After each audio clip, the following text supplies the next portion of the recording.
Good evening. Welcome. Hi. Welcome to our in-person and virtual audiences this evening. I'm Stephen Davies, senior producer here at WBUR CitySpace. Thank you all for coming out. Yes. Okay.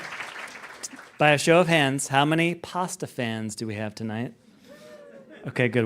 You came to the right event. Who has had Dan Pashman's cascatelli pasta? Oh, that's wonderful. Okay. Well, you're in for a treat. Stick around after the live taping, and our partners at BU Food and Wine will have prepared a bite to eat from Dan's new book, Anything's Pastable, 81 Inventive Pasta Recipes for Saucy People. You'll get to try the spicy broccoli rabe pesto with cascatelli. Yes, doesn't that make your mouth water? Speaking of Dan's new book, our partners at Brookline Booksmith have copies out in the lobby. Be sure to grab one if you haven't already, and Dan will be signing after the podcast. Now, one more question. Who here has ever dreamt of inventing a pasta shape? Okay, well, Dan Pashman has had thoughts about this, and the spaghetti noodle was just not cutting it. We'll be finding out why and a whole lot more about pasta. Interviewing Dan is another Dan tonight, Dan Souza, editor-in-chief of Cooks Illustrated and cast member of America's Test Kitchen. We'll also be joined tonight by Katie Laird, recipe developer, food writer, and pasta maker. And we'll be taking some of your questions tonight near the end of the program. Head over to slido.com and enter the word podcast. We'll have mics in the theater as well. Next up, the Sporkful with Dan Pashman.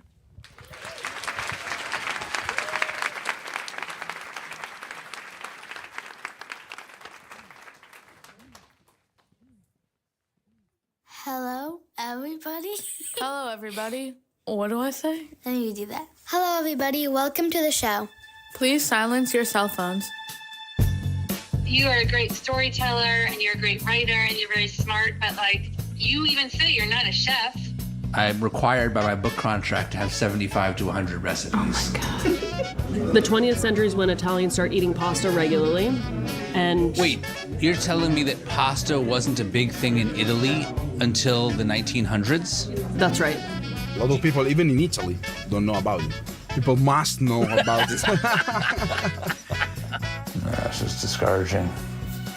Feels like I accomplished nothing. I have here potential covers for my book. I hate it. I actually hate it. Having an idea while you're driving in the car and getting excited about it and then trying it over and over again and making it better and better and refining it and then finally nailing it, that's the fun part of my job. You're crossing over into culinary territory, chefdom. This cookbook has been a lot of work for me, and that's created stress for everybody, and I'm sorry for that. That means sometimes you have to deal with a slightly cranky parent. Is it worth it? It depends on the pasta. Now, please welcome our dad. Dan Pashman.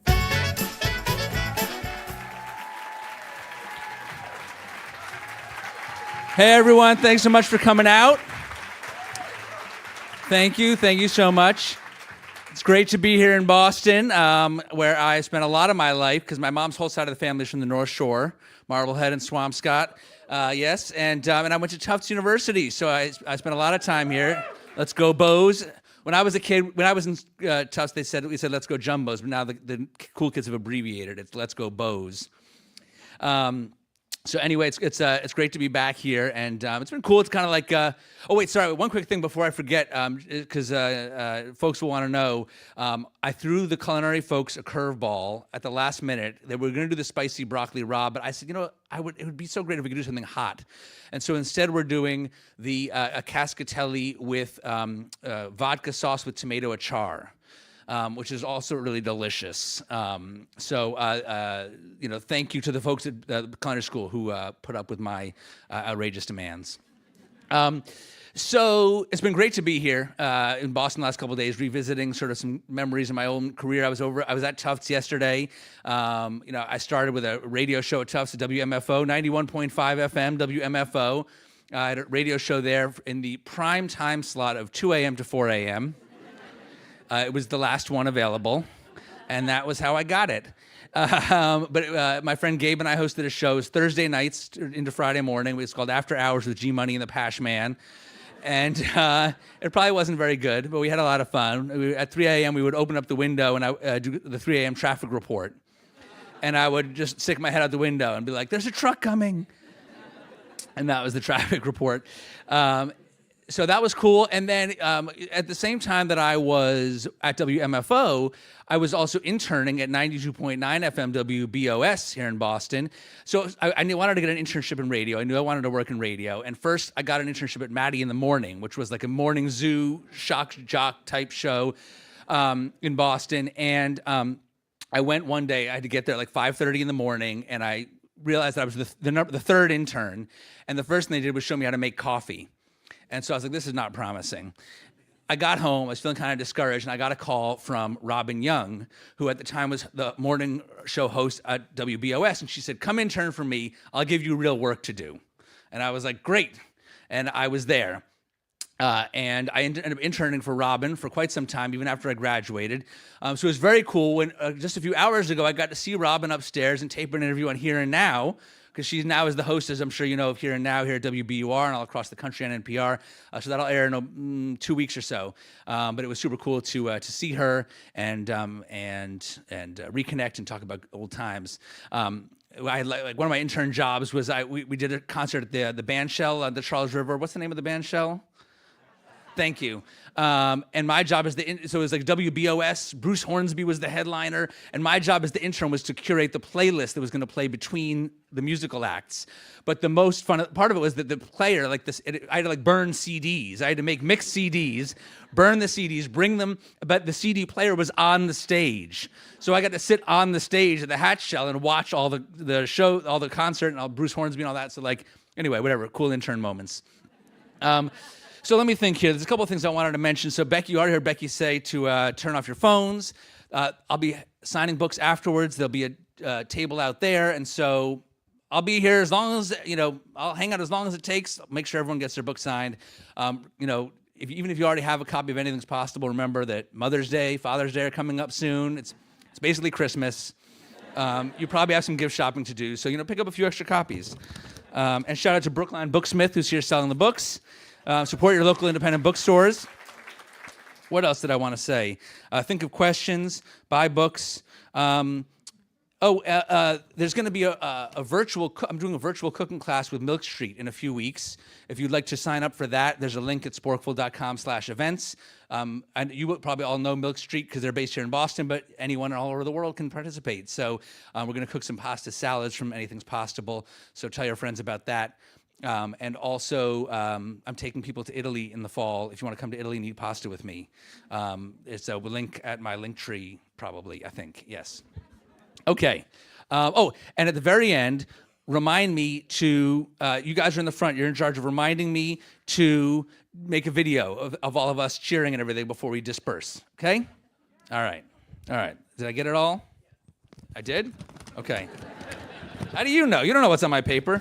I'm supposed to sit in the middle seat. In our New York show, my producer Emma and I spent 15 minutes debating who should sit in which seats and how the seats should be arranged. And we had a great plan, and then I walked out on stage and sat in the wrong chair. But this time I got it right, I think. Okay, so now I'm going to bring out our host for the night. He's the editor-in-chief of Cooks Illustrated and a cast member of the Emmy Award-winning television show America's Test Kitchen and host of the web series What's Eating Dan. He's a regular contributor to the Splendid Table radio program, and his personal stories have been featured on the Moth Radio Hour. After graduating from the Culinary Institute of America, he cooked in restaurants in Boston, New York, and Hungary. I want to talk to him more about that. Before finding his true calling, helping home cooks succeed in the kitchen, please welcome my friend Dan Souza.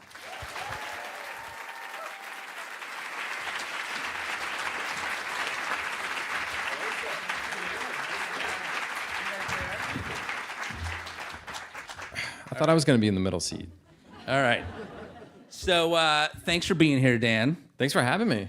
Now, in a moment, I'm going to turn the reins over to you. You're really hosting this night. But can we just take a minute?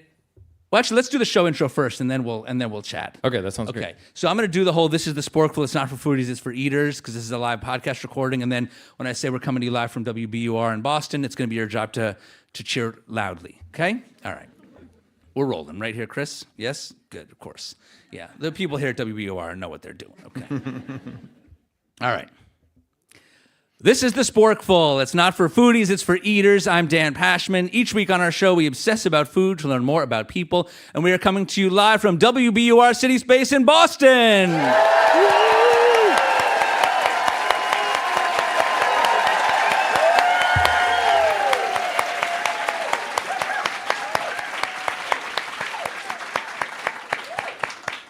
I'm not going to redo your intro for the recording, Dan, because we already were recording the part earlier. But assume that when it gets edited together, you'll be introduced. But Dan Souza, great to have you. Now, you're really hosting today. I'm really the guest. But before I turn the reins over to you, can we just catch up a little bit? Yeah, let's do it. Let's just pretend there's no one here. We'll just catch up. Well, so Dan's been on the Sporkful a number of times, and we collaborated on another thing, which we'll talk about. But the first thing I want to talk to you about is that we collaborated on my first book, Eat More Better, which people who listened to the recent Anything's Possible series know as the book that nobody bought. But that wasn't Dan's fault. His job was to be the culinary expert. That's right, yeah, science expert. Right, because I was very worried that I was going to say something in the book that was just going to be, it was mostly my opinion, so it couldn't be really wrong, but I was afraid I would say something so stupid that it would just, make the whole book sort of illegitimate. Right. If you're making an argument and then people can pick apart like, oh, that's actually inaccurate, then your argument falls apart. We didn't want that to happen. So you read the whole book. Yeah, I did. I read the whole book. But you're not credited by name. No, that's true. I'm not. How are you credited? I have a nom de plume, I think is what you call it. Yeah. Yeah. Oliver Toothaker. Yes, that's right. What was the derivation of that again? That is my mom's maiden last name. I always wanted that to be my last name. Toothaker, I think, is just incredible. And Oliver just sounded kind of cool with it. But yeah, I mean, Souza's cool too. It's got a Z in it. But yeah, Toothaker. It's no Toothaker. It's no Toothaker. But then I'd have to be a dentist, and I don't really wouldn't want to do that. So, right. Yeah. And we've had the pleasure of having you on the Sporkful a few times. Yes. I was thinking of you yesterday because I went to Belle Isle Seafood in East Boston. Yes. And I had a lobster roll, and it was very good. But I have a controversial opinion about lobster. I'm not the biggest lobster fan. Like, I'm not going to go out to a restaurant and order like a big steamed lobster. I really only eat lobster in the form of rolls. Okay. With mayonnaise, not the hot lobster, not this Connecticut style or whatever that means. Yeah, no, I'm glad you said that because we can disagree on certain things, but you got to have mayo on that lobster roll. Yes, and I'm a little worried about Belle Isle because it was just named. Did you see that it was named when the New York Times put it in the list? I did. That doesn't bode well because the people at the table next to me were dressed all in black. They meaning they must be from New York. Yes, like they look like real city slickers. Like every other person in Belle Isle, it looks like they have been eating at Belle Isle for the last 78 years. Except for these two people who were there. They were on their phones the entire time, not speaking, dressed very sort of fashionably. And then one of them asked for if they could have their lobster roll without mayo. That's not good. That's really bad. Yeah. But anyway, here's my point. I like frozen lobster meat better than fresh lobster meat. I'm just going to let folks take that in. We were talking... Dan brought this up in the green room, and I wasn't sure I'd be able to come out here and actually do this thing. So I know, and we debated this a little bit on the Sporkful, and I think what we really need to do is do like a big side-by-side tasting, because I don't know that you know for certain that you like frozen lobster better. Maybe. I just, the lobster at Belle Isle is a little bit chewy and almost like so soft and tender, whereas when you have good frozen lobster, like at this place Grace Church where I get lobster rolls from on Martha's Vineyard, and they buy frozen lobster meat, but they drain it in a colander for 2 days. Okay, to get rid of the water. Right. Yep. And it's very meaty, but still more soft and tender. And you had a theory as to the science of why it might be that frozen lobster meat could be more tender. Yes, yeah. So I think it's the same sort of thing with if you buy like frozen vegetables and then you thaw them out and all of a sudden they're really soft. And sometimes they're mushy, not in a good way. But when you freeze something, all the water turns to ice crystals, and ice crystals are sharp and they puncture cell walls. And then when you thaw, they go away, and then you've got this mushiness. So my theory, if you actually like frozen lobster better, and if it's actually more tender, would be potentially that it's tenderized by the ice crystals. Okay, and so we're going to test this. Yeah, I think we need to test it. Like, All right. because also you got to control for like what temperature was cooked to, like internal temperature. Like, let's say you're trying stuff that's like cooked, overcooked, or undercooked, and we got to control all the variables. Okay, we got to go real test kitchen on stuff. this. Yeah, we got a real test kitchen on this. But I'm fascinated by it, and if it's true, it's pretty cool. All right. Well, more to come on this controversial topic. But now, Dan, I'm turning the reins over to you. It's your show. We're here to talk about anything that's possible, and whatever else you feel like talking about. That sounds great. So fire away. All right. Well, Dan, I want to say when you were working on this book and before I got my hands on it, I knew it would be really fun. I just that is who you are, and I knew there would be a lot of really interesting recipes in there. But I gotta say, I'm impressed with how practical and just like tangible it really is too. You've got all these other great tips about like grating cheese and how much salt to add to your pasta. So I think it's infinitely usable. And I just want to start off by saying, because we're going to get into some stuff and maybe a little bit of a battle here. I just want to say right off the bat that I love the book. I think you're wonderful. But I wanted to ask you right off the bat, what was harder for you, to come up with a pasta shape from scratch and get it distributed, or to make a cookbook? Ooh. I guess probably the cookbook was harder. Really? Yeah, I mean, the thing with the pasta shape is that it's like the fact that it is so good was partly luck. And I can't take credit for that. Like sure, I identified ruffles as like something that should be on more pasta shapes. Yeah. And I was really trying to get a lot of ruffles on it and experiment, but like the fact that the ruffles are perpendicular to the main body of the shape and have this space between them that the sauce nestles, like I did come up with that design, but I didn't understand when I made that design how many wonderful things that would do. I was just trying to find a way to combine ruffles and like other elements of bucatini and a short shape all in one thing. And so like that was sort of lucky. Whereas like I feel like there's no luck in a cookbook. True. Like you just have to keep working until it's done, until everything's good. And I felt like it ended up being a lot harder than I expected. And thank you for your kind words. And I, credit to Katie Laird and the recipe developers and Rebecca Marsters, our recipe editor. And I work with an incredibly talented team of folks who like helped to make the recipes really good. Mm-hmm. That was the hardest part though, writing the recipe. Was writing the recipe. And I don't mean the ingredients. Like, I thought the part that I would agonize over was going to be like, should it be 1 teaspoon or 2 teaspoons of this or that? Should we need a teaspoon less? Sure. That wasn't that much of a struggle. The thing that literally kept me up at night was agonizing over the instructions. Like, will this work for someone at home? Right. How do I write this? Because the recipe developers, they're all professional chefs. I'm not a professional chef. They would send me things. Like, Katie sent me a recipe that was, I keep pointing here because she's going to be in this chair soon. She's already there. She's not a ghost. She will be here soon. She sent me a recipe and it had an instruction like core a bulb of fennel. And I was like, all right, well, I assume the core is in the center because that's what a core always is. You got out your wine. Right, but I was like, but which part, once I've cored the bulb of fennel, which part do I keep? Do I keep the core or the other part? Right. And that's maybe a dumb question for someone who went to culinary school, but I figured if I don't know the answer to that, then other people won't also. Yeah. So it was like agonizing over like, how do I write it? How do we explain it? You also don't want each recipe to be 25 pages long. Yep. So you have to explain it in a way that will be clear to home cooks and also to a range of home cooks. We're all going to interpret things a little bit differently. I mean, look, you struggle with this. I'm not telling you anything you don't know. Absolutely not. Yeah. But I was surprised by how difficult that was. Yeah. That's interesting. And I feel like what people take from the book, and I love that you talk about the book on your podcast, and people love cookbooks, but I don't think they always understand everything that goes into them. Like, it's a massive amount of time. It's what you're talking about.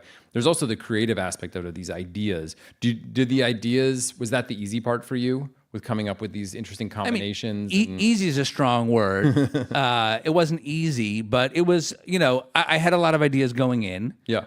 Of just sort of like, okay, so there's a recipe for mac and dal, because one day I had leftover dal in my fridge and I had leftover pasta, and I was like, I'm going to put these together, and that's where a lot of new ideas come from. It's not always fancy chefs combining things. It's often just home cooks putting things together. That's true. And so I had a list of ideas going in. I went through, a lot of cookbooks, like old Italian cookbooks, to find inspiration. And then I had my amazing team of recipe developers. So I had ideas that I would throw to them, and then they would help make those ideas better. They had ideas that they pitched to me, and we would go back and forth. It was a real collaboration. So I don't feel like that. I don't feel like figuring out what recipes should go in was that much of a struggle, actually. Like, we had plenty of ideas. There was no shortage of ideas. Yeah.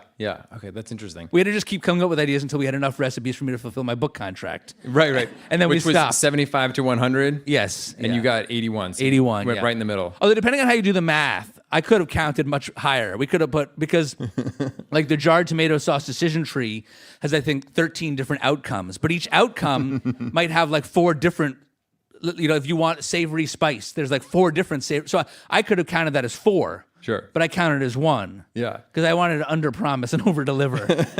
But like, I easily could have pretended that it was over 100 recipes. Yeah, but you're a big man. You decided to go forward with the right. Yeah, I don't want people to be like, wait a second, this isn't 600 recipes. This isn't 7,000. Right. If you start combining 2 different things from the jarred tomato sauce decision tree, you can end up with an infinite number of pasta dishes. That's true, and I think that could be your next book. Yeah. Which I actually did want to ask about. I mean, I know we're like in the middle of this one, but like, I feel like you're one of these people that has just constant ideas. You're a generational talent in terms of ideas in food.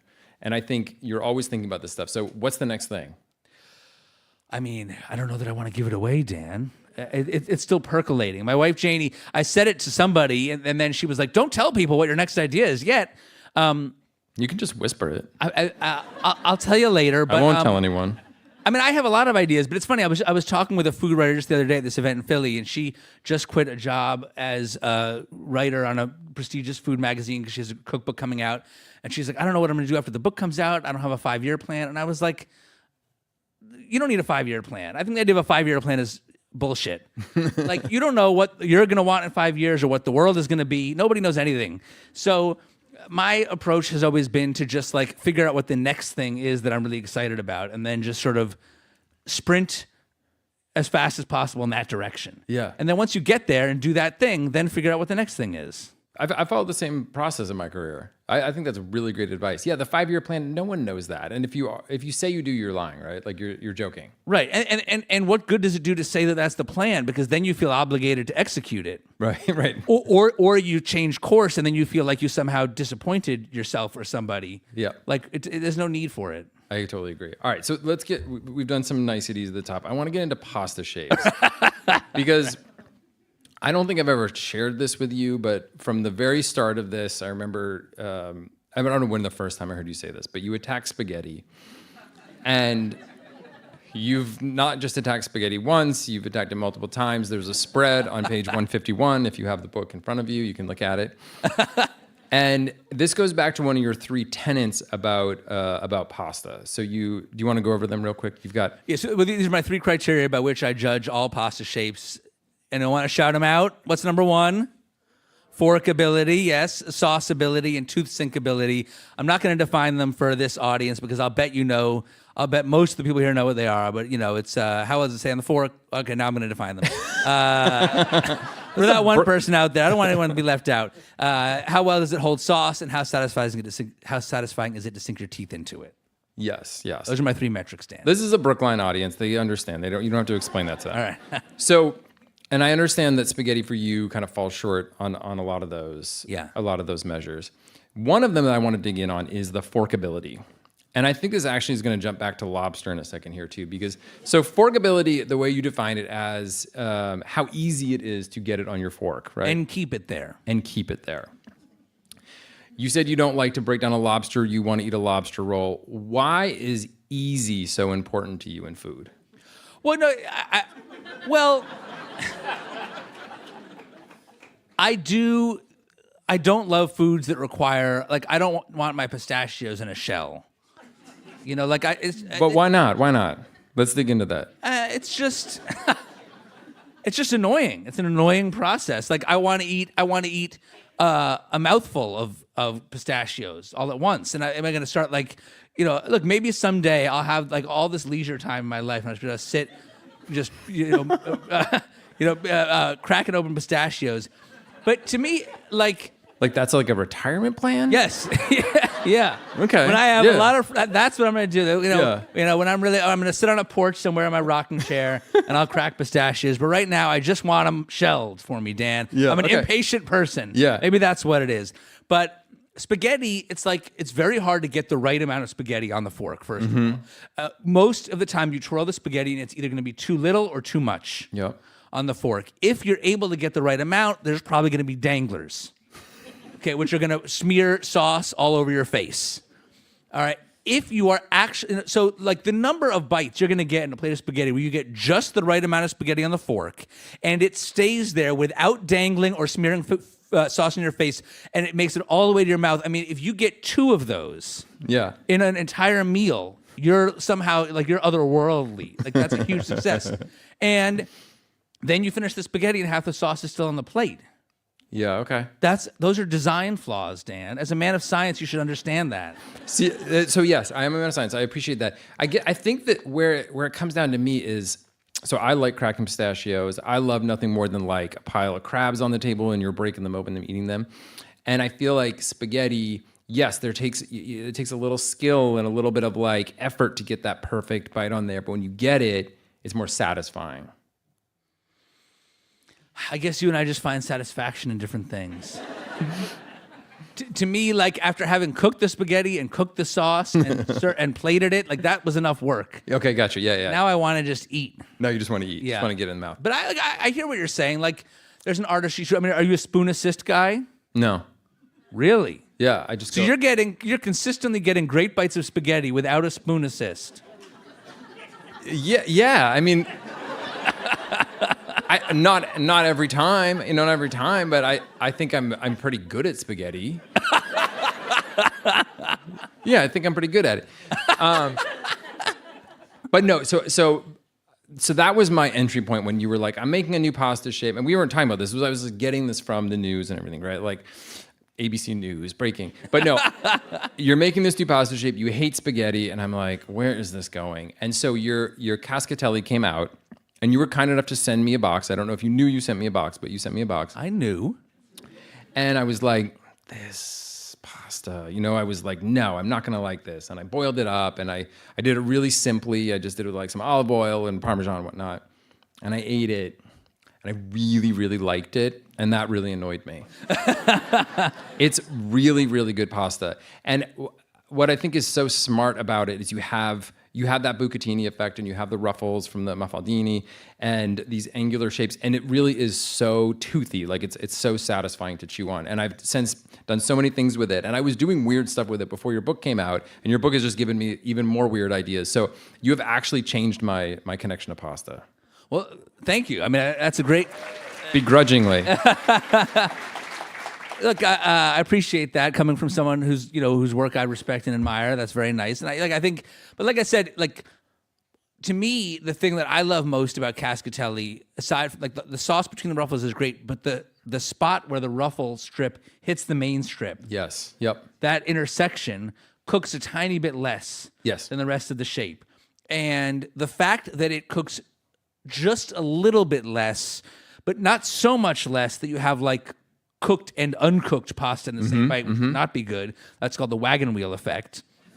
The fact that it's a subtle difference, but not too much, is like just luck. Like it's pure luck. I didn't say I didn't set out saying I want to have this variation in texture. Right. Then when I ate it, I was like, holy shit! I really stumbled onto something here. I've got it. Yeah. Well, it definitely works, whether it was an accident or not. Yeah, that right angle, that's what it's all about there. Yeah. But I have to say, now you've since come out with 2 additional shapes, which were not your own, but they were resurrections. Right, I didn't invent these. These are obscure Italian shapes that I teamed up with Sfollini, who make the original cascatelli, to make. Yeah. One is Vesuvio, like Mount Vesuvius, and one is called Quattratini. Quattratini, I love. I think that is a killer shape. Thank you. The original name is Cinque Buchi, which means 5 holes. Okay, yeah. They only make it in Sicily and only during Carnival. But if you saw the words Cinque Buchi written, you would understand why we changed it, because for a non-Italian speaking audience, it's very hard. It's hard to pronounce, hard to spell, hard to remember. And also the number 5, like even if you don't speak Italian, you might get it Cinque 5. And it doesn't, you look at it, it looks like 4 to me. Yeah, like, you don't think 5 when you see it. Is 5th in the middle? Yes, the 5th is the middle, the middle hole. So we renamed it Quattratini because I think it makes more sense. I think it does, and it's delicious pasta. So my question, I guess, then is, would you be like a hero or a disgrace in Italy, do you think? Because you've brought back these that aren't. Yeah, I mean, I don't know if anyone in Italy is even aware that about Quattro and Vesuvio. There's probably 0.1% who know about cascatelli. Okay. But it's funny. Like I when I did my research trip across Italy for Anything's Pastable, well, so I was at a B&B in outside Naples, and I'm not walking around in Italy telling everyone, hey, I invented a pasta shape. But we were chatting with the owners like the third day. We're kind of becoming friendly with him, and Janie, my wife, was with me. The kids were with us, and Janie tells him I invented a shape of pasta, and I had brought like 2 boxes to Italy just like to give out in case I met someone who seemed really interested. So she brings out the box and hands it to this guy, and his name is Antonio. He's lived his entire life on the Sorrento coast of Italy in the shadow of Mount Vesuvius. And I handed him the box, and he looked at it like I had handed him a moon rock. Like he was like it didn't register. And then he just looks at it and looks at it and looks at it, and then goes, "But it's American." And Janie summarized his reaction as just like, "Oh, you're cute." Yeah. Oh, that's cute. You made a pot. That's so cute. Like, all that said, like the stereotype of Italian people and Italian pasta culture as being so closed to any new ideas. Sure, and, yeah. The Italians mad at food, Instagram feed, and all that. Like, yes, it's not totally unearned, but my big takeaway from my research trip across Italy was that actually there's a lot of mythology in that Italians and everyone else has bought into. And in fact, pasta did not become the like national food of Italy until about 100 years ago. That's so recent. That's crazy. Yeah. Right. Carbonara was only invented in the 1940s. And and only because American soldiers brought rations of bacon and eggs there that became guanciale and pecorino and the raw beaten eggs. But for decades, even after that, the recipe for carbonara varied widely. All kinds of things were in carbonara for decades. Only about 30 years ago did Italians coalesce around the one true carbonara recipe. I would have guessed that the Roman emperors were eating carbonara. Yeah. But in fact, only in the 90s, what's that bread? Not focaccia. What's the ciabatta? Thank you. Ciabatta also invented like in the 90s. It was supposed to be invented to be the Italian answer to the baguette. But the point is that Italian pasta culture and food culture changes and evolves just like any other. And so, yes, there's some Italians who are going to be skeptical of me, but I also I would tell them what I just told you, which is actually my work is not as oppositional to your food history as you would think. Yeah, that's interesting. Yeah, to uncover something that we think is so old and it's actually got more modern roots, and that you can improve it, or not improve, but you can adjust and change things a lot more. Right. With a lot more freedom. Yeah. You bring a lot more freedom into your book for sure. Right. But I started off kind of thinking that this book was like me kind of kicking down the door of Italian pasta culture. Yeah. And after my trip to Italy, I thought of it more as one person's contribution to an ongoing evolution. Yeah. Which is less glamorous and maybe not as good for headlines. But to me, more interesting. Yeah, honestly. Absolutely. There's been a couple of folks who have tried to design pasta shapes in the past, or have successfully. I don't know if you dug too much into that with Philippe Starck. And Philippe Starck shape. Giorgetto Giugiaro, who actually designed the first Volkswagen Golf, which is one of my favorite cars. I don't remember what. And Giugiaro, he was a Ferrari designer too, wasn't he? Designed for a lot of Italian cars, and his pasta shape, which I find fascinating, was designed after the gasket on doors. Like the little puffy thing like that. It looks like a cross. It's like you rip that off of the door and cut a cross section of it. And it's got the circle and then this little wavy thing on the side. And he just loved cars a lot. And it, I guess, had the flaw that you were talking about with cascatelli, where it just undercooks, but way too much. It was not a successful shape. And same with Philippe Starck. And I know Philippe Starck's shape. Philippe Starck's shape was kind of imagine the Pepsi logo, like a rigatoni, but with a wavy line across the center. And then it had these two little, almost looked like bucatinis stuck on the outside of them. And his logic was, Philippe Starck, I didn't know this either until I started working on this, but he's I guess, a very famous designer. World renowned. Yeah, just a little bit, yeah. Yeah, so, but his shape, he said, was going to be he sort of was like, pasta is very good, but it's not good for you, and so he wanted like a lot of air space in it so that it could feel like you were chewing a lot of pasta, but not. And I did think that the little sort of bucatini bits on the side he called the wings.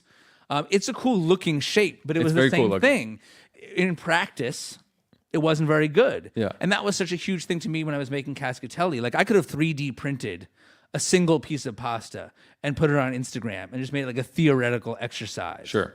And it would have looked cool and probably gotten some likes. But I just didn't think that was that fun. Like I wanted to be able to make something real, and I wanted it to be legitimately good, and I wanted people to be able to try it. Like, wagon wheels are another one that to me cooks so unevenly. Yeah. Wagon wheels were invented in the 1930s by Benedetto Cavalieri, whose company of this eponymous company still exists, and they still sell wagon wheels. It costs like $15 for one of their bags of wagon wheels, which I paid and ordered online because I was like, maybe I'm just eating bad wagon wheels. Let me talk to the guy. You went for artisan wagon wheels? Right, yes. I got artisanal wagon wheels. And they cooked, and he acknowledged when the shape came out 100 years ago that they cooks unevenly. But he said that's the point. It's different textures. Mm-hmm. But as we discussed, it should not be such an extreme disparity in textures. And I bought Benedetto Cavalieri's wagon wheels and cooked them, and it was like eating pasta mixed with uncooked rice. Well, and the spokes fly out and stuff. It's just. Wheels aren't meant to be eaten. That's where we're coming up. Right. I want to switch gears a little bit and do. So you talk about in the book, like everyone's like, "What's the best recipe? What's the best one?" And you're like, "That doesn't make sense." I love them all. They're all my children. But I thought it'd be fun to do an exercise of like, I'm going to name an occasion, and you'll tell me what the right pasta is. Okay. For that. All right. Okay. I'll be ready because I may ask some clarifying follow-up questions. Of course. I expect nothing less. I love a lightning round. Okay. First date. All right. You don't want something too messy. Good. Yeah. You don't want something that's going to give you bad breath. Mm-hmm. But you want something that's going to make the house smell really good or the apartment smell really good. I like that. Because you want the person to come in and be impressed. Like, oh, this other person, this person knows how to cook. So, you want it to be simple. You also you don't know this person that well, so you don't know how adventurous of an eater they are. Right. So I would err on the side of something basic. Okay. So I would probably go with the scallion oil bucatini with runny eggs. It's got raw scallions, which I guess maybe aren't great for breath, but I guess if you're both eating them, whatever. Yeah, it cancels out. It's got fried scallions, raw scallions. It's got a sauce of lemon juice, soy sauce, and butter. So it's beautifully balanced, and then you put a runny egg on top, and you break the yolk. And there's something very sensuous about a runny yolk. Yeah, there is. And my kids love that one too. So that one, that's the one I would go with. So if you're on a date with a kid, it is like, yeah, it's a home. Yeah, that's right. If I'm reading between the lines there. Maybe you're dating someone who already has a kid and you want to show them that you know how to cook kid-friendly food. There you go. Think about that. All right. You're good. You're really good. Okay, so you went on the date and that was great. No, I'm not gonna continue that one. You're hungover. All right, so you want cheese. You gotta have melted cheese. Yes, the doctor recommended cure for a hangover. Yes, right. You need cheese. Or dairy. Yep. It should be rich and creamy and very satisfying, but also very simple. Yep. Because you don't want to work hard. No. I would go with the shells with miso butter. Oh, hell yeah. Nice. And that one also has scallions. There's a lot of scallions in this book because I love scallions. Typically Italians would put parsley sprinkled over the top of something just to give it some green, which does look nice, but it's like, I'm just tired of buying parsley for recipes. And the recipe calls for a quarter cup of chopped parsley, and then you just know that 99% of that head of parsley is going to be slowly dying in your refrigerator. Like you put it in, you're like, bye, sorry, I'll throw you out in a couple weeks, And so I had a rule for this book that if we're going to call for parsley, we're going to use parsley. You're going to taste the parsley. It's going to be doing something more than just making it taste good. And if it's, more than just making it look good. And if it's for looks, then let's use scallions because at least those taste better and they're easier to keep in the fridge. That's smart. I get the parsley, I bring it right home, I put it right in the compost, and you have no problems. Yeah. It's the easiest way to do it. You just adopted a senior cat. Is the cat eating the pasta? No. So this is something to cook for myself to celebrate the fact that I adopted a cat? Yeah, I just wanted to talk about like senior cats. I think everyone should adopt senior cats. And You just adopted a cat, didn't you, Dan? all right, well, if you want to talk about it, yeah. So Why don't I ask you? Because I don't have this life experience. Yeah. You just adopted a senior cat. What pasta dish are you going to eat? I'll throw it back at you. so I think the dal and mac recipe was one of the ones in your book where I was like, no. But then I made it and I was like, yeah, definitely. Yeah. I really liked it. And it's a great dal, like even without the pasta involved. I think it's comforting. I think you could have a cat in your lap while you eat it. I think it'd be perfect. Yeah, I think it'd be perfect. Okay, we got a little bit more time here. So I do want to bounce a little bit off of that. I did have some more ones like your mother-in-law's birthday, but does that even make any sense? I don't know what you would do for that My one. mother-in-law's birthday, I would make the gnocchi with bacon and sauerkraut. Well, she doesn't eat bacon. But that one is inspired by, so my in-laws are from Czechoslovakia, and that's inspired by a Slovak dish. Oh, really? Okay. So maybe I would do sauerkraut and I would just hold the bacon. Oh, I love that. You did have an answer for that. Okay, I thought that was There going you to go. throw you. I love it. So I know you did a bunch of travel for the book, and you went to Rome, hung out with Katie Parla. Like, what was your favorite part of that adventure? I mean, aside from, the big takeaway was what I discussed earlier, just of how different, Yeah. the reality of pasta history is from our perception. Look, eating your way across Italy is pretty fun. Yeah, That, that's true. that was great, and that was the best part, the eating. The eating. Yeah, I had the good fortune of going with Katie, and she, knows the restaurateurs and can get you into all the places incredible. and whatever. So that made it super awesome. And it's also like nice, traveling by yourself because like there's this place called Roscioli that everyone in Rome, every food person tells you to go to in Rome, but it's like you can't get in. But like when you're by yourself, you can just be like, I just want one seat at the bar, and you can kind of like sneak in, even at prime time. And I ate a burrata there, sitting by myself at the bar. That just like I haven't eaten burrata since because I just know it won't be. It's as so good. Yeah, I had the same experience there. yeah. Same With the burrata. Yes, yeah. It's like the place for it. Yeah. Oh my Yeah. god. You guys have all been there, right? Well, they opened one in New York, but I also Yes, they did. I'm I saw afraid that. to go because I just can't imagine it's going to be the same. I'm with you. Yeah. Well, if you do go, let me know. I'll come with you. All right, deal. So I think we're gonna switch gears a little bit and invite a guest up on stage. Does that sound right? Yeah, sure. You guys want another person up here? Yeah. All right. Katie, will you come join us? Big hand for Katie Laird. Hi. So Katie here is a recipe developer and chef who has cooked professionally in Italy, as well as in America. You now make your home on Martha's Vineyard. I do. And if anyone needs fresh pasta on Martha's Vineyard, Katie's your person. Martha's Vineyard pasta. Go to the West Tisbury Farmers Market. Yes. But Katie, do you remember what your nickname? Because I gave every recipe developer for the book a nickname. Do you remember what your nickname is? Of course, Super Nonna. Super no. And why was that your nickname? Well, because I feel like in my heart of hearts, I really am a very old Italian grandmother. And, it's a little bit ironic because I'm 40. I have little kids, so I'm really not a grandmother at all. And I'm Estonian. I have no Italian blood in me. I did use a sperm donor for my children, TMI, but This is the moment for TMI. This is the moment, Yeah, isn't yeah. it? Yeah. You guys all care. When I used a sperm donor, you get what you pay for, and I was like, if I can pay for my kids to be a little Italian, I will. Can you? Is that an option? Yes, you can. You can filter by that. Does that cost? Does it cost extra? No, it doesn't. Because it would be kind of actually fucked up if they started charging different for different. No, yeah. I was like, height I can sacrifice, but Right. make them a little Italian. So they are. So that's my saving grace. Right. Yeah, Super Nonna. So among my team of recipe developers, I thought of the recipe developers as like a squad of superheroes, or like when like in the movies they're like assembling a team to like storm the fortress at the end, and you need like the code breaker and the weapons person and like the one who can turn invisible. That was like my recipe developers. Everyone had a skill, but Katie was the one who was holding down, like keeping one foot in traditional Italian pasta culture. Well, definitely. I mean, my best friends in Italy are all over age 75.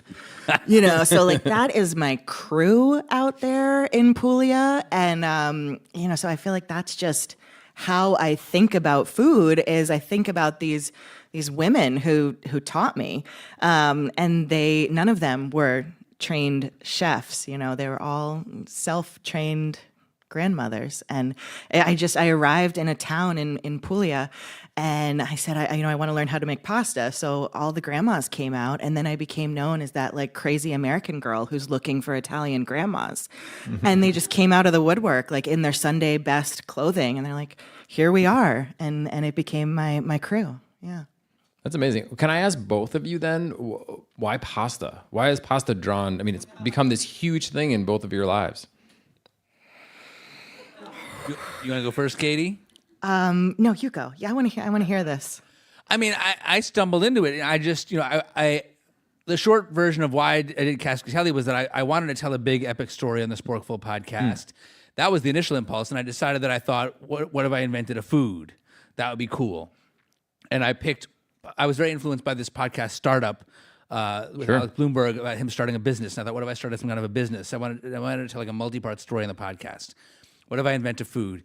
And I picked pasta. The first thought was just like, I knew I wanted it to be a food that was shelf stable, didn't require refrigeration, and relatively inexpensive, so that it could be shipped to listeners all over the country. Because I didn't want it to just be like something that was only going to be like in a boutique store in Brooklyn. Sure. I wanted all Sporkful listeners, at least within America, to be able to participate. And then so pasta checked those boxes.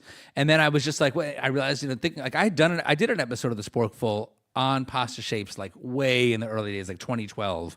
And I just sort of came back to my memory. Like I have a lot of opinions about pasta shapes. I think a lot of them could be better. And I was like, and it just felt like something that hadn't been done. I just felt like, when's the last time anyone saw a new shape of pasta? Yeah. So that was where I started. So really the story for you sort of drove it. Like, which is like another reason why, you asked me at the beginning, like, which was harder. Like, I didn't of course I wanted the shape to be as great as it could be. Sure. But I also was like very focused on telling a great story. And so when you're telling a story, the worst thing that could have happened would be for it to have been mediocre. But if it crashed and burned, that also would have been great. Like that would also made for a good story, Obviously, I think it's probably a better story with a happy ending. Right. But I mean, at times I would get frustrated. I remember saying to my producer Emma, like, I don't even care if the shape's good or not. We just need to finish this story. Like, if it's a disaster, it's fine. Like, let's just tell a good story. And so, in a way, that took the pressure off. Yeah, I bet. I mean, I still wanted it to be good and got very frustrated when it wasn't good. But that, in a way, that sort of lowered the stakes. Yeah, okay, that makes sense to me. When I want to say, before Katie, you answer it, that Dan has done something really special in his book here with collaborators. He's obviously brought in really talented people.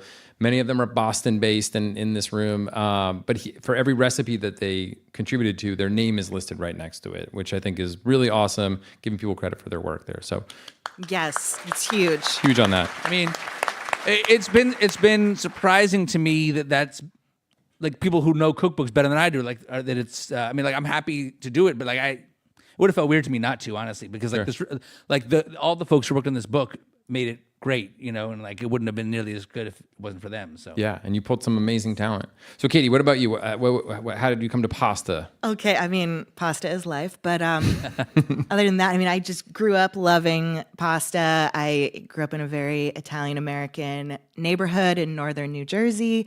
Pasta was everywhere. It was, most meals. Still to this day, most meals that I make are pasta, breakfast, lunch, and dinner.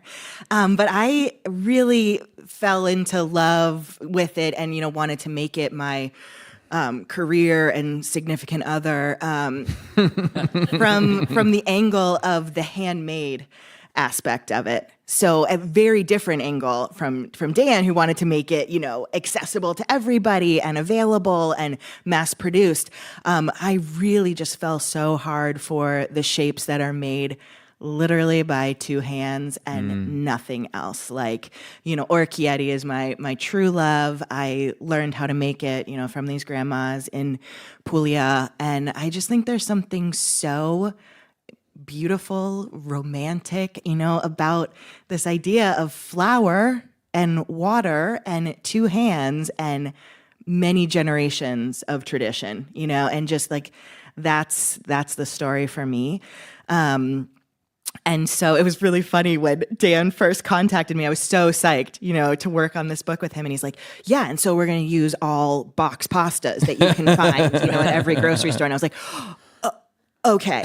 Yeah, I mean, I haven't bought a box of pasta in like a really long time. I actually told my toddler at the time, I was like, we're going to go to the grocery store to get some pasta for mommy's work. And she goes, Mom, they don't sell pasta at the grocery store.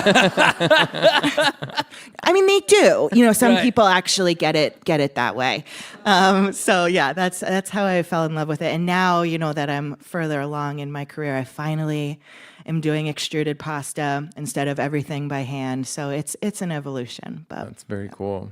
I love it. It's this thing that, I mean, you're talking like sort of the art and the craft of it, and then you're talking about like, a box in everyone's home, and it's like a weeknight dinner, but it can be this really special thing. It's such a connecting food. And I think folks will find the book, if you're just getting it now, that there's like an entry point for everybody, right? There's a flavor profile, or there's like a condiment you have in your fridge that you love, and now you can put it on pasta. Yeah, and I was very conscious of like trying to pick my spots where I was going to ask people to put in extra effort. Because so like we're not making fresh pasta from scratch in this book. No knock on Katie's amazing fresh pasta, but like for me as like a busy working parent, like it's just not something I personally would ever do. Sure. Like maybe when I'm in between cracking pistachios, when I'm old, I'll make fresh pasta from scratch when I have all day to just do it. But like right now, I'm not going to spend my time doing that. And it's also like I'm not going to spend hours making it to make 3 pieces of pasta. Right. And I'm also not. There's no recipe in this book for tomato sauce. As we said, it's all jarred sauce. So. Those and the roasted artichokes, the cavatelli with roasted artichokes and preserved lemon that Katie and I did, canned artichokes. I don't know how to prepare a fresh artichoke. I've never done it in my life. I don't plan to start. But like I will ask you to if you don't have chili crisp, go get some chili crisp. If you don't have preserved lemon, go get some preserved lemon. These ingredients for some people are already common, but for some people maybe not.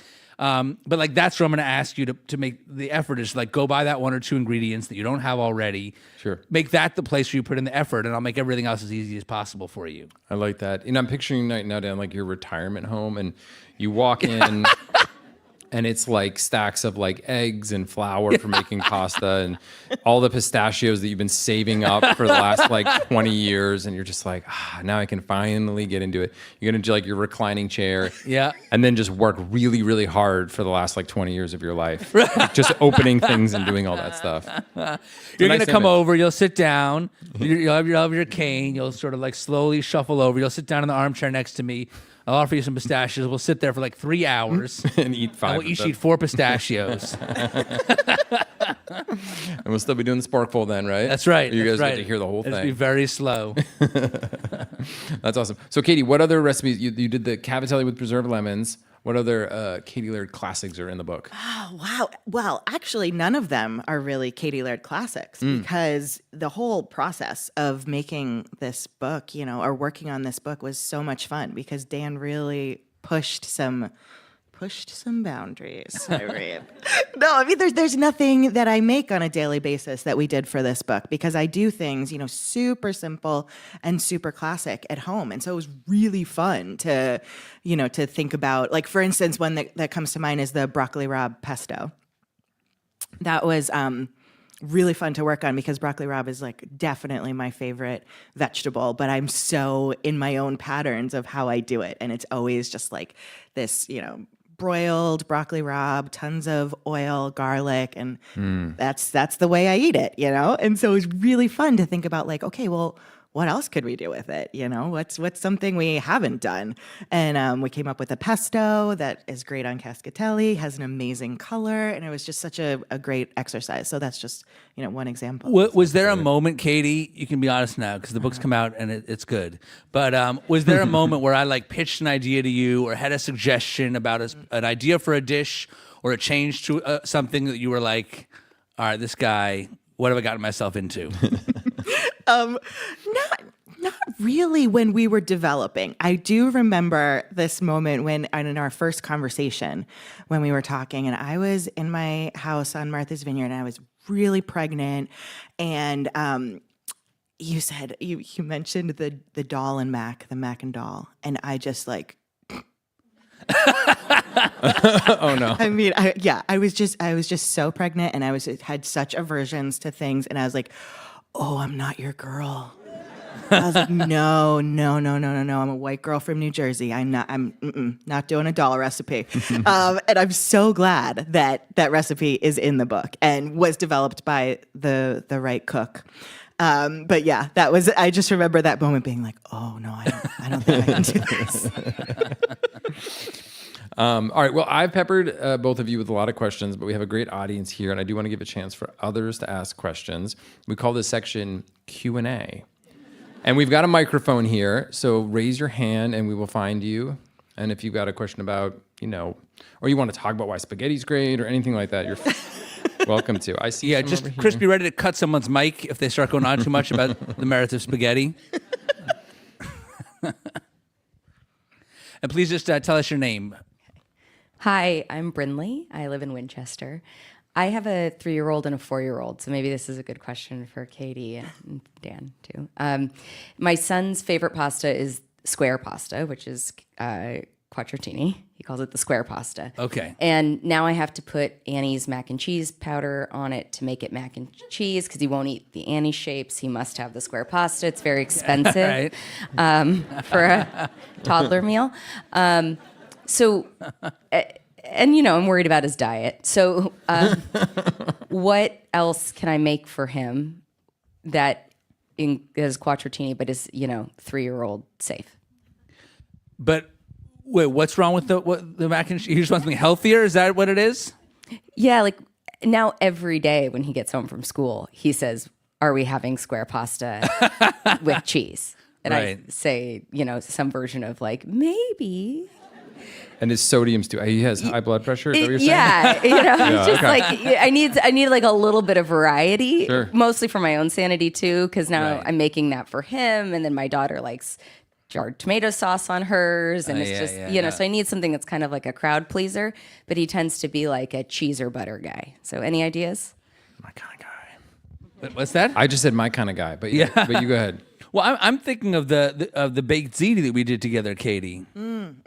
That's so. I do a pesto baked ziti that I've done for years. It's like my go-to. My kids always want it for their birthdays, and they and to the point that like their friends started asking me to make it for their birthday parties. So now I'm making baked ziti for other kids' birthdays. And I had a rough, kind of simple way that I did it that I wrote up for Katie, and then she kind of refined it and made it better. And it's got cheese. It's got a lot of cheese. It's got tomato sauce. But you can also, if your kids will eat it, you can put in a layer of spinach or mix in the spinach with the sauce. You can put in mushrooms if you want. Yeah. Do you have I have one other thought on this, but I'll throw it to you, Katie, first.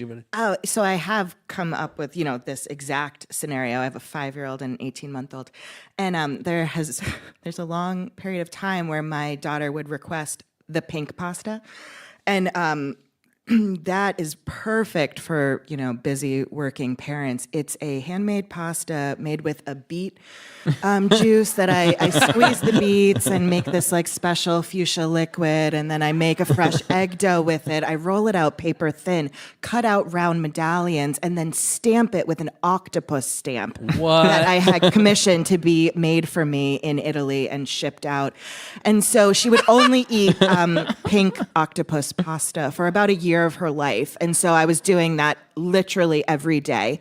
And I know that that's not a great solution, but I will put my plug in for making homemade pasta because for kids, I've done this for like a lot of the kids in my life, not just my own, but a lot of the, kids who kind of circulate around. And hiding vegetables in the dough is really, really fun. So you can blend spinach into a super simple pasta dough. Eggs, spinach, buzz them together in the blender, and then make a pasta by, just adding enough flour to make a dough. Anyways, the reason I plug this is because I've seen it work with really little toddlers. They love to get into the dough and play with it. It's like Play-Doh, except you eat it. It's got a really cool color, and you're literally sneaking vegetables into them. So I do that with red peppers. I do that with beets. I do that with spinach, and we just eat the rainbow. Sounds good. That sounds amazing. And also, like, if you think that you have it bad, you could be in Katie's artisanal stamp beet juice situation. But the other thing I'll say, you say your kids are 3 and 4. We just repeated an episode of the Sporkful called In Defense of Picky Eaters. And if you listen to that episode, you will learn that roughly 50% of kids between ages 3 and 8 are classified as picky eaters. So if it's 50%, that means it's normal. Mm-hmm. All right? That means it's average. But she wants her kid to be above average. But I'm just, so like, if your doctor says that your kid, obviously I'm not a doctor. If your doctor says that your kid is healthy, then I just don't think that at those ages that you need to stress that much about cramming that many vegetables into your kid. It's evolution. Like kids are. When we were all traipsing through the forest a million years ago, like the kids who just ate whatever berry they stumbled upon didn't last long. So we are evolutionary predisposed to be skeptical of new foods.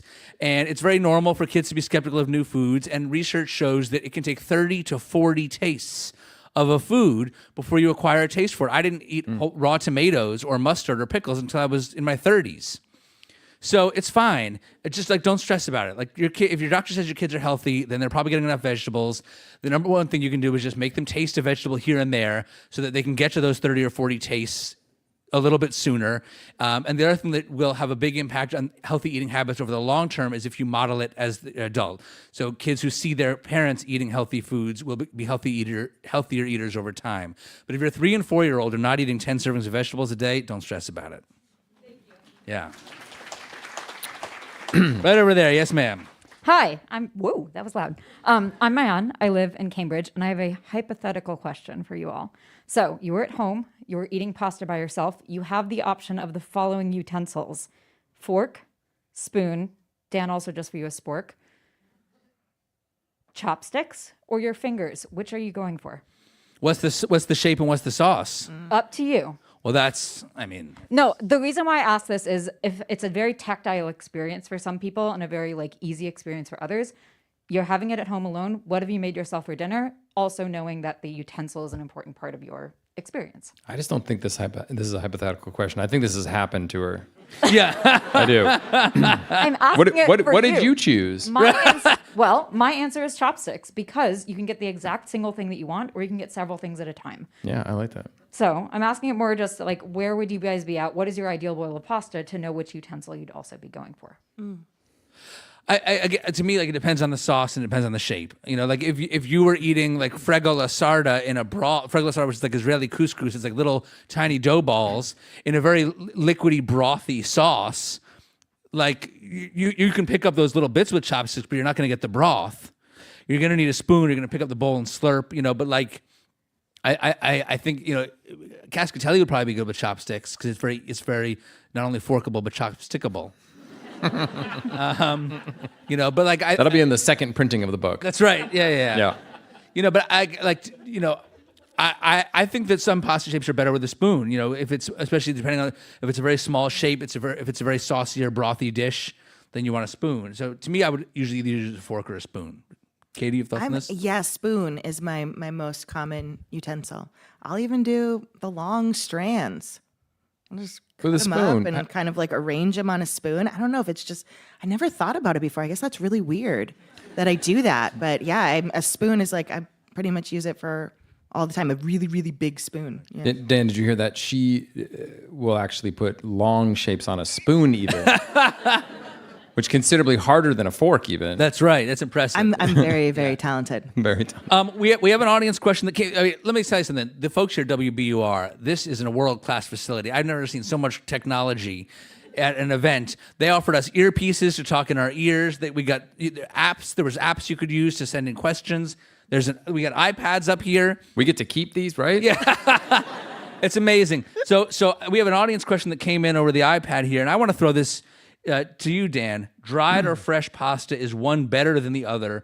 Why? And more importantly, I think it's interesting. I would like you to explain, on a very scientific level, what is actually the difference between them, and why do they produce different results? Yeah, that's a great question. So I think a lot of people, when they're like getting into cooking early, they think fresh pasta is the ultimate pasta. That they're Katie Lairds out there, and that's the best. But the truth is, it really depends on the type of dish you're making. And most fresh pastas that we're used to, at least in this country, are like from northern Italy. They're egg-based pastas, and they're rather delicate, and so they work really well with kind of delicate sauces and preparations.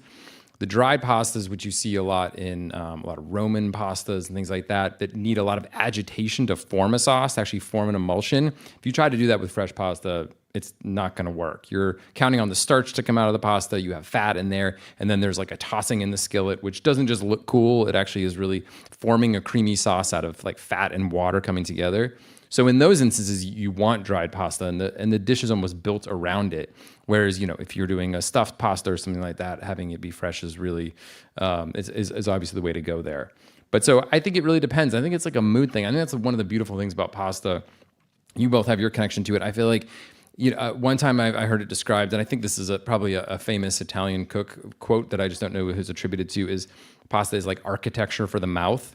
You probably know who this actually is, but I'm gonna look it up now. I like that. Yeah, because I really love it because it's a very simple thing. It's a paste. It's truly just a paste of flour and water that you cook, and it's sustenance. It's like the most basic thing. But there's this 300 plus pasta shapes, and it's just to keep it interesting, and just to add this variety to your diet. And I love that ingenuity. So yeah, I wouldn't say go dry, go fresh. I think you gotta mix it up. Right. I agree with that, even though I love fresh pasta and I make it, for a living, but there are definitely shapes that I much prefer dried. And I have been experimenting a lot with spaghetti, and I've been extruding it, so making fresh spaghetti, and it is terrible. Like, it's really bad.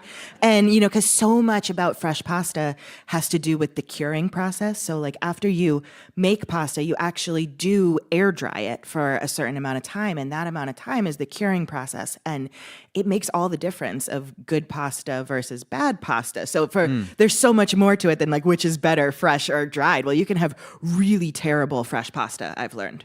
It can be really, really bad. And there are a lot of very respectable, incredible, famous restaurants in Italy that serve dried pasta. Oh yeah. So like it's not the one that's necessarily better than the other. In fact, the place that had the best spaghetti all'assassina in Bari that I asked the guy, what kind of pasta do you use? He says he used Giuseppe spaghetti. And so he sent me a picture of the box. He's like, it's in his kitchen. So, if you don't ever want to make fresh pasta, like you're not, losing out on some sort of incredible thing. Definitely not. There's nothing wrong with it. Yes.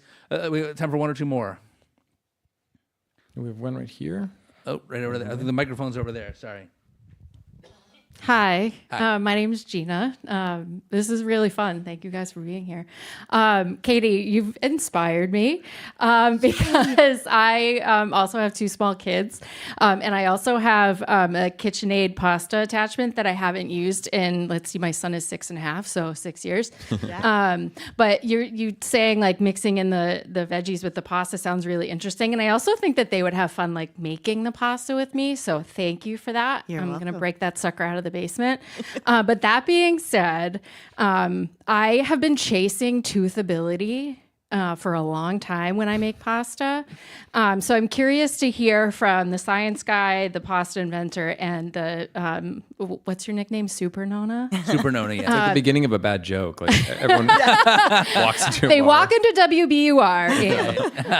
But so I'm just curious, when I recall 6 years ago about making the pasta, it seemed like not satisfying to bite into. I don't know if I'm making it too thin, if I should be using semolina versus all-purpose flour. Should I throw an egg in there? So I'm just curious to hear what you guys think about that. And specifically, your issue is that when you make fresh pasta, it's lacking in tooth sinkability. Yeah, like it's just like, so I specifically recall I made a ravioli and I was just waiting for like that North End experience where you like bite into it. It's like nice and like kind of chewy and just like real satisfying. And it was Katie, just really do you have a thought on thin. this? I do. Yeah. I've had the same experience because, so, oh gosh, I mean, we could talk for hours about this, but Short story. I think it has a lot to do with eggs, and I'd love to hear, Dan's take on that, but specifically the egg white. You hear a lot about the egg yolk and how that tenderizes things, adds flavor, adds color, all of that is true. But the egg white can often contribute to that kind of that snap or that that bite. So I've made ravioli with like water doughs, and they're always very, very soft. But once you get some of that egg white in there, you do get the opportunity for a little bit more of the bite. And then there's also what I was just talking about, the curing process. So letting the pasta, after it's been, cut or formed or whatever, have some time in the air with that airflow. That is going to drastically change the texture of the pasta, once you cook it up. That's so interesting. The curing time is really interesting. I also think when you have that machine, that KitchenAid machine that can just roll and roll and roll, I think when people get into it, you're like, I want to make it thin because that's what you're supposed to do. And people talk about like seeing your hand through it. But I think it's pretty easy to go one step too far and just make it too thin. So even if it's a quick cook, you're not going to have that slightly underdone center there. But yeah, it sounds like maybe get the whole egg in there and then, a little bit thicker. Play with that a little bit. You probably have good results. But also, am I right? Like, if you're really after tooth sinkability, on average, dried pasta is more tooth sinkable. Mm-hmm. Yes. Yeah. So, that's also, I just saved you a lot of time. You're welcome. All right, should we do one more? One more question. Let's do one more. Make it really, really good.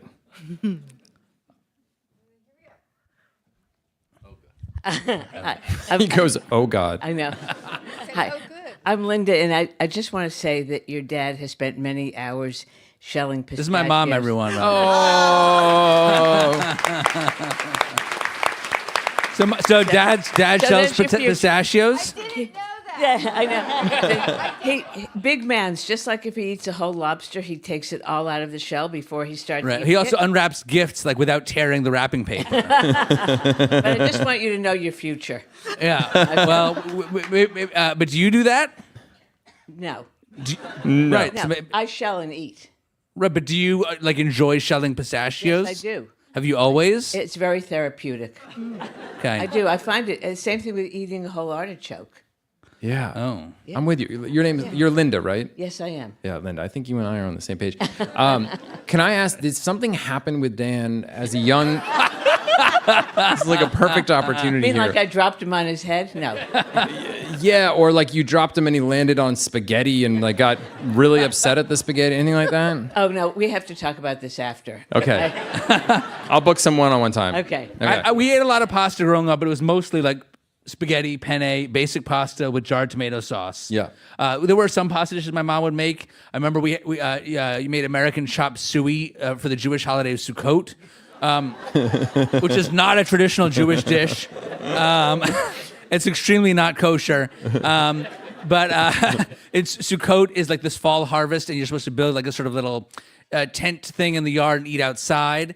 And so American, which I'm not quite sure how it was different from baked ziti, but it was like meat, ground meat, cheese. Your grandma made it? Okay, so I guess my grandmother made American chop suey. Did she make it for Sukkot? Right. So that's definitely one less common pasta dish that I remember from my childhood is Sukkot eating American chop suey. That sounds good. I would do that. One final question for Linda. Is that cascatelli on your bag? Can you hold it up for everyone? This is unbelievable. This is a little clutch. That's the cascatelli clutch, which is made by a designer named Julie Mallo, Mollo. She's on Instagram. And she has a store, juliemallo.com. She made those. It was a limited edition, but she might still have them on her website. I'm not sure, but you can buy them there if you want. Amazing. Wow. Well, this has been so incredible. I'm not going to let us forget to do a photo up here, but I just wanted to say thank you to Dan for coming back to Boston, for writing this book, for Katie being a contributor, and all the other contributors who are in the audience. I think you've added to the pasta landscape, which is a pretty impressive thing to do considering how long we've been eating pasta. And I look forward to your next big idea. Thank you. And big hand for Dan Souza from America's Test Kitchen. And a big hand for Katie Laird. Thank you all so much for coming. Good night.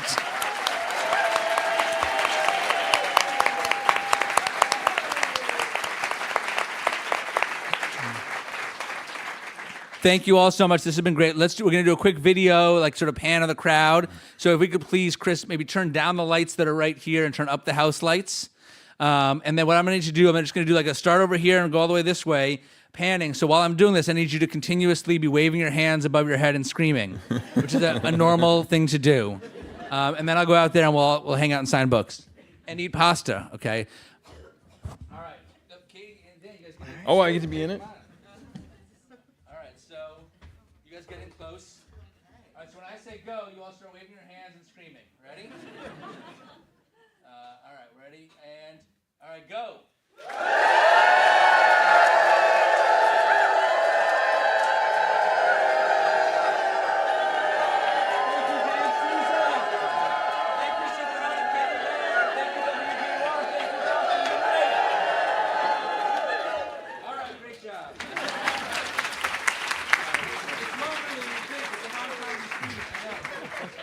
Thank you all for coming out. Thank you to our virtual audience. Let's give another hand for Dan Souza, Katie Laird, and Dan Pashman. Dan's going to be signing copies of Anything Pastable in just a few minutes. Coming up at CitySpace, join us for an evening with Chef Lawrence Louis of Rubato. He'll be joined on stage by James Beard Award-winning co-founder of Mei Dumplings, Irene Lee. That's coming up on May 6th. And if you want all the latest info and exclusive ticket giveaways for all things happening here at WBUR CitySpace, sign up for our newsletter, click on this QR code, and add your email. Thanks, everyone.